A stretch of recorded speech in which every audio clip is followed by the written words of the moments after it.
আসসালামু আলাইকুম প্রিয় শিক্ষার্থী ভাই বোনেরা, তোমাদের অষ্টম শ্রেণীর ইসলাম শিক্ষার কোশ্চেনের অ্যান্সার নিয়ে আমরা হাজির হলাম। তো এখানে কাজ একে বলা হয়েছে প্রাকৃতিক পর্যবেক্ষণ ও অভিজ্ঞতা বিনিময়। এখানে পয়েন্ট দিয়ে বলা হয়েছে তোমার চারপাশের এলাকার প্রাকৃতিক বা সামাজিক পরিবেশে কী কী বিরূপ চিত্র দুর্যোগ দেখতে পাও তা চিন্তা করে দেখো।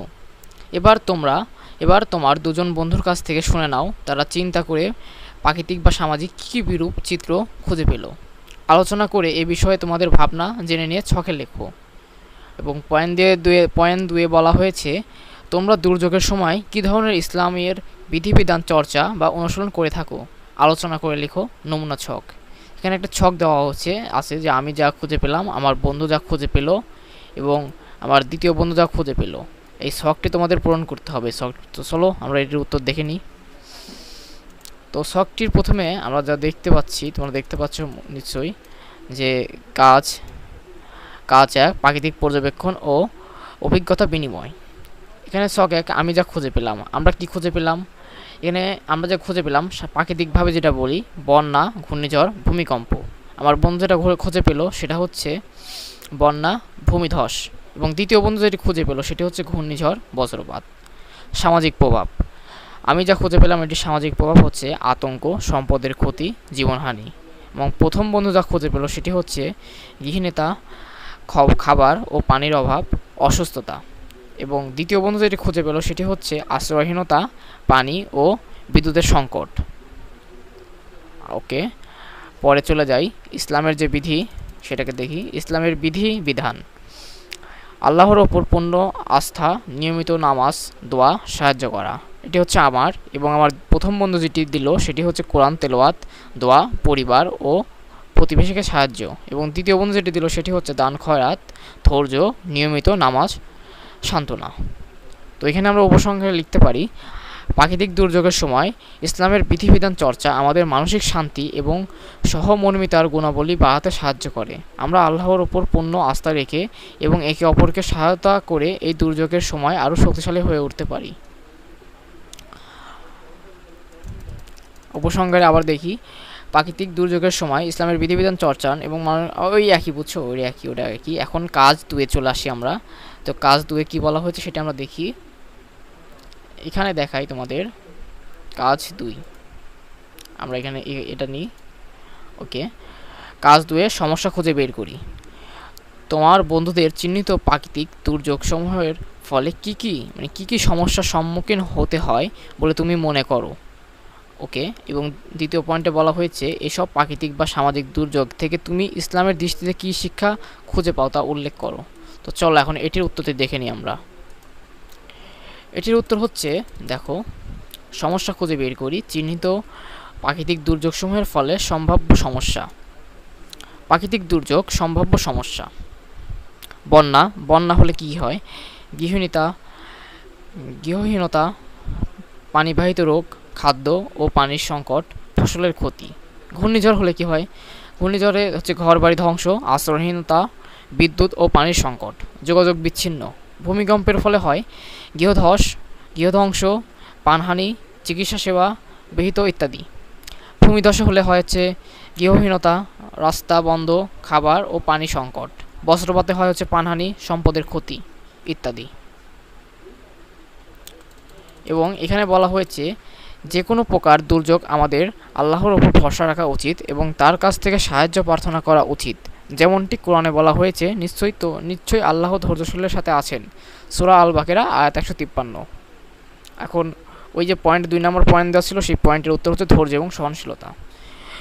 দুর্যোগের সময় ধৈর্য ধারণ করা ইসলামের একটি গুরুত্বপূর্ণ নির্দেশিকা। এটি আমাদের মানসিক শক্তি বাড়ায় এবং বিপদ মোকাবেলায় সহায়তা করে। 3 নাম্বার। ওকে, এখন আমরা একটু প্রশ্নটি দেখে নিই। প্রশ্নটি দেখে নিলে ভালো হয়। প্রশ্নের সাথে মিলাই একক এবং ওকে, তো চলো দেখতে থাকি আমরা কতদূর পড়লাম। এতদূর। ওকে, এখন হচ্ছে এখান থেকে একতা এবং সহমর্মিতা। দুর্যোগের সময় আমাদের একে অপরের প্রতি সহমর্মিতা দেখানো এবং সহযোগিতার হাত বাড়ানো উচিত। হাদিসে বলা হয়েছে মুসলমান একে অপরের ভাই। 4 নাম্বার, দান এবং সাহায্য করা। দুর্যোগ বলিত মানুষদের সাহায্য করা এবং তাদের প্রতি উদারতা দেখানো ইসলামের একটি গুরুত্বপূর্ণ শিক্ষা। কোরআনে বলা হয়েছে, তোমরা একে অপরকে নেকি এবং তাকওয়াতের উপর সহায়তা করো। সূরা আল মদিনা আয়াত 2। 5 নাম্বার, আল্লাহর সৃষ্টি সম্পর্কে সচেতনতা। প্রাকৃতিক দুর্যোগ আমাদের আল্লাহর শক্তি ও সৃষ্টির উপরে মনোযোগ দেয়। এটি আমাদের আল্লাহর ক্ষমতা এবং আমাদের দুর্বলতা সম্পর্কে সচেতন করে তোলে। ওকে, তো চলো এখন আমরা কাজ 3টা দেখে নিই। কাজ 3-এ বলা হয়েছে, সমস্যা সমাধানে ইসলামের নির্দেশনা আলোকে করণীয় নির্ধারণ। আমাদের যে ইসলামের সমস্যা সমাধানে ইসলামের নির্দেশনা আলোকে করণীয় আর কি আমাদের যে কাজগুলো সে কাজগুলো নির্ধারণ করতে হবে। এখানে পয়েন্ট দিয়ে বলা হয়েছে, 4 জন বন্ধুর সাথে আলোচনা করে দুর্যোগপূর্ণ বিভিন্ন পরিস্থিতি মোকাবেলায় ইসলামের বিধিবিধান অনুযায়ী আমরা বা আমাদের করণীয় কী তা ছকে উপস্থাপন মানে এই ছকগুলোতে আর কি আমাদের উপস্থাপন করতে হবে। তো চলো এটির উত্তর আমরা দেখে নিই। কাজ 3, সমস্যা সমাধানে ইসলামের নির্দেশনা আলোকে করণীয় নির্ধারণ। 4 জন বন্ধুর সাথে আলোচনা করে দুর্যোগপূর্ণ বিভিন্ন পরিস্থিতি মোকাবেলায় ইসলামের বিধিবিধান অনুযায়ী করণীয় ছকে উপস্থাপন। তোমরা দেখতে পাচ্ছ অবশ্যই ইসলামের বিধিবিধান, আল্লাহর উপর ভরসা রাখা, আর এখানে আমার বা আমাদের করণীয় দুর্যোগের সময় আল্লাহর উপর পূর্ণ ভরসা রাখা। চর্চা বা অনুশীলনের কৌশল, নিয়মিত নামাজ পড়া, দোয়া করা, আল্লাহর কাছে সাহায্য প্রার্থনা। ইসলামের বিধিবিধানে রয়েছে ধৈর্য এবং সহনশীলতা। আমার বা আমাদের করণীয় ধৈর্য ধারণ করা এবং সহনশীল থাকা। চর্চা বা অনুশীলনের কৌশল, কোরআন তেলাওয়াত করা, হাদিস পড়া, ধৈর্য ধরে পরিস্থিতি মোকাবেলা। একতা এবং সহমর্মিতা, এটা হচ্ছে ইসলামের বিধিবিধান এবং আমার বা আমাদের করণীয় একে অপরের প্রতি সহমর্মিতা দেখানো এবং সহযোগিতা করা। চর্চা বা অনুশীলন, প্রতিবেশীদের সাহায্য করা, যৌথ দোয়া ও ইবাদত এ অংশগ্রহণ করা। এবং দেখি আমরা এখানে একটু আরও জুম করে দেখাই। দান এবং সাহায্য করা, দুর্যোগ মোকাবেলিত মানুষদের সাহায্য করা এবং তাদের প্রতি উদারতা দেখানো। খাদ্য, পানি, ওষুধ বিতরণ করা, অর্থনৈতিক সহায়তা করা। আল্লাহর সৃষ্টি সম্পর্কে, আল্লাহর শক্তি ও সৃষ্টির উপর মনোযোগ দেওয়া, প্রকৃতির প্রতি যত্নশীল থাকা, পরিবেশ সংরক্ষণ করা। তো চলো আমরা এখন কাজ 4টা দেখি। কাজ 4-এ বলা হয়েছে মানুষ ও প্রাকৃতিক কল্যাণ। কাজ 4-এ মানুষ ও প্রাকৃতিক কল্যাণ সম্পর্কে তোমাদের লিখতে হবে, ছকটি পূরণ করতে হবে। তো পরে এটি আমরা তোমাদের করণীয়গুলো আলোকে নিম্নোক্ত ছক অনুযায়ী কিভাবে কল্যাণ করতে পারো তা বিশ্লেষণ করো। এটি বিশ্লেষণ করে এই ছকটি পূরণ করতে হবে। দেখো বলা হয়েছে ব্যক্তিগত জীবনে কল্যাণ, ধর্মীয় জীবনে কল্যাণ, সৃষ্টিগত জীবনে কল্যাণ। তো চলো এটির উত্তর আমরা দেখে নিই।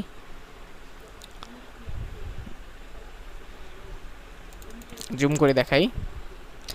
মানুষ ও প্রকৃতির কল্যাণ, করণীয় আলোকে কল্যাণ বিশ্লেষণ। তোমরা নিশ্চয়ই দেখতে পাচ্ছ হয়তো। ওকে, করণীয়টা কি? আল্লাহর প্রতি ভরসা রাখা, আল্লাহর প্রতি ভরসা রাখা। এখন ব্যক্তিগত জীবনে কল্যাণ, মানসিক শান্তি, মানসিক শক্তি বৃদ্ধি, ভিত ও উদ্যোগ কামানো। তো আমরা সিরিয়ালভাবে পড়লে ভালো হয়। করণীয়টা আগে পড়ি। করণীয় হচ্ছে আল্লাহর ভরসা রাখা, ধৈর্য এবং সহনশীলতা থাকা। ব্যক্তি জীবনে কল্যাণে হচ্ছে মানসিক শক্তি বৃদ্ধি, ভিত ও উদ্যোগ কমানো, মানসিক স্থিতিশীলতা, সংকট মোকাবেলা ক্ষমতা বাড়ানো। ধর্মীয় জীবনে কল্যাণ, ঈমান মজবুত করা, অত্যাধিক শক্তি অর্জন, ধৈর্য ও সহনশীলতার আদর্শ অনুসরণ, আল্লাহর সন্তুষ্ট অর্জন। সৃষ্টি জগতে কল্যাণ, সৃষ্টিকর্তার প্রতি শ্রদ্ধা বৃদ্ধি, নৈতিক ও অর্থনৈতিক উন্নয়ন। মানবিক সম্পর্ক মজবুত করা, সমাজের শক্তি ও স্থিতিশীলতা প্রতিষ্ঠাতা। এখানে আরও আছে, দেখতে পাচ্ছ হয়তো। একমত এবং সহমর্মিতা, একমত সহমর্মিতা, দান এবং সাহায্য করা, আল্লাহর সৃষ্টি সম্পর্কে সচেতনতা। সামাজিক সমর্থন, বিপদে সহায়তা পাওয়া, আত্মতুষ্টি ও প্রশান্তির, সামাজিক মর্যাদা বৃদ্ধি, পরিবেশ সম্পর্কে সচেতনতা, প্রাকৃতিক সম্পদ সংরক্ষণ। উম্মাহর সাথে সংযোগ বাড়ানো, সহযোগিতা ও ঐক্য বৃদ্ধি, আল্লাহর সন্তুষ্টি লাভ, জান্নাতের পথ সুগম করা, আল্লাহর সৃষ্টি প্রশংসা করা, তাওহীদের মর্ম উপলব্ধি করা। সামাজিক সংহতি, একত্রে কাজ করার মানসিকতা, সমাজের দুর্বলদের সহায়তা, বৈষম্য হ্রাস, মানবিক উন্নয়ন। প্রাকৃতিক সংরক্ষণ, পরিবেশের প্রতি দায়িত্বশীল আচরণ, টেকসই উন্নয়ন। ওকে, তো চলো আমরা লাস্ট যেটা আছে হচ্ছে প্রতিবেদন লিখি। এখানে প্রতিবেদন হচ্ছে বলা হয়েছে উপরের কাজগুলো মানুষ কোন বিশ্বাস থেকে করবে ইসলামের বিধিবিধান ও নির্দেশনার আলোচনায় একটি প্রতিবেদন তৈরি করো। তো চলো আমরা এখন এই প্রতিবেদনের উত্তরটি দেখে নিই। দেখো এখানে শিরোনামে বলা হয়েছে প্রাকৃতিক দুর্যোগ মোকাবেলায় ইসলামের বিধিবিধান ও নির্দেশনা। এখানে ভূমিকা দিয়ে বলা হয়েছে প্রাকৃতিক দুর্যোগ মানুষের জীবনে একটি অপ্রত্যাশিত ও চ্যালেঞ্জিং ঘটনা। এ সময় আমরা অনেক ধরনের বিপর্যয় ও সমস্যার সম্মুখীন হই। ইসলামের বিধিবিধান ও নির্দেশনার আলোকে প্রাকৃতিক দুর্যোগ মোকাবেলার মাধ্যমে আমরা আমাদের ব্যক্তিগত, সামাজিক ও আধ্যাত্মিক জীবনে শান্তি এবং কল্যাণ আনতে পারি। নিম্নে এ বিষয়ে বিস্তারিত আলোচনা করা হলো। দুর্যোগের সময় করণীয়, যেটা জুম কম করি। দুর্যোগের সময় করণীয়: আল্লাহর ভরসা রাখা। প্রাকৃতিক দুর্যোগের সময় আমাদের সর্বপ্রথম করণীয় হলো আল্লাহর ওপর পূর্ণ ভরসা রাখা। পবিত্র কোরআনে আল্লাহ বলেছেন, যে ব্যক্তি আল্লাহর ভরসা রাখে আল্লাহ তার জন্য যথেষ্ট। সূরা আল তালাক আয়াত 65:3। এর মাধ্যমে আমরা মানসিকভাবে শক্তিশালী হতে পারি এবং যে কোনো প্রকার আতঙ্ক ও উদ্বেগ দূর করতে পারি। আল্লাহর উপর ভরসা রাখা আমাদের ব্যক্তিগত ও ধর্মীয় জীবনের জন্য অত্যন্ত গুরুত্বপূর্ণ। 2 নম্বরে আছে ধৈর্য এবং সহনশীলতা। ধৈর্য এবং সহনশীলতা ইসলামের একটি গুরুত্বপূর্ণ দিক। প্রাকৃতিক দুর্যোগের সময় ধৈর্য ধারণ করা এবং সহনশীল থাকা আমাদের মানসিক স্থিতিশীলতা বজায় রাখতে সহায়তা করে। পবিত্র কোরআনে আল্লাহ তাআলা বলেছেন, নিশ্চয়ই আল্লাহ ধৈর্যশীলদের সাথে আছেন। সূরা আল বাকারা আয়াত 2.153। ওকে, এটা একটু জুম ইন করি। ওকে, তোমরা দেখতে পাচ্ছ হয়তো, আমি তোমাদের দেখানোর চেষ্টা করছি। দুর্যোগের সময় আমাদের একে অপরের সাথে সহমর্মিতা দেখানো এবং সহযোগিতার হাত বাড়ানো উচিত। হাদিসে বলা হয়েছে, মুসলমানরা একে অপরের ভাই। একে অপরের পাশে থেকে আমরা দুর্যোগ মোকাবেলা করতে পারি এবং সমাজে একতা ও সহমর্মিতা বৃদ্ধির মাধ্যমে শান্তি প্রতিষ্ঠা করতে পারি। 4 নম্বর, দান এবং সাহায্য করা। ইসলামে দান ও সাহায্য করার উপর বিশেষ গুরুত্ব দেওয়া হয়েছে। দুর্যোগকবিত মানুষদের সাহায্য করা এবং তাদের প্রতি উদারতা দেখানো আমাদের ধর্মীয় দায়িত্ব। কোরআনে বলা হয়েছে, তোমরা একে অপরকে নেকি এবং তাকওয়াতের উপর সহায়তা করো। সূরা আল মদিনা আয়াত 5.2। তো 5 নম্বরে বলা হয়েছে আল্লাহর সৃষ্টি সম্পর্কে সচেতনতা। প্রাকৃতিক দুর্যোগ আমাদের আল্লাহর সৃষ্টির প্রতি সচেতন হতে এবং এর প্রতি যত্নশীল হতে উদ্বুদ্ধ করে। আল্লাহর সৃষ্টি সম্পর্কে সচেতন হয়ে আমরা প্রাকৃতিক সম্পদ সংরক্ষণ এবং পরিবেশের প্রতি দায়িত্বশীল আচরণ করতে পারি। এটি আমাদের সৃষ্টি জগতের কল্যাণের জন্য অত্যন্ত গুরুত্বপূর্ণ।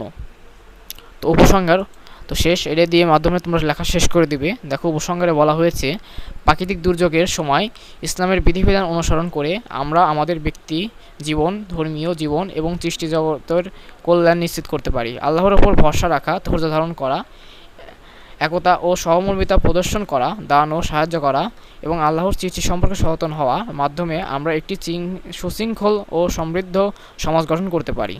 ইসলামের এই শিক্ষা ও নির্দেশনা আমাদের জীবনের সকল দিককে আলোকিত করতে এবং প্রাকৃতিক দুর্যোগ মোকাবেলায় আমাদের সহায়তা করে। তো প্রিয় শিক্ষার্থী ভাই বোনেরা, এই ছিল তোমাদের জন্য আজকের অষ্টম শ্রেণীর ইসলাম শিক্ষার প্রশ্ন উত্তরপত্র। তো কালকে তোমরা এটি পরীক্ষা যদি লেখো, তোমাদের 100% কমন আসবে এবং এটি তোমাদের লিখলে আর কি ফুল মার্ক পাবা, বা যেখানে বলে যে ত্রিভুজ, বৃত্ত, চতুর্ভুজ এর মধ্যে মূল্যায়ন করা হবে।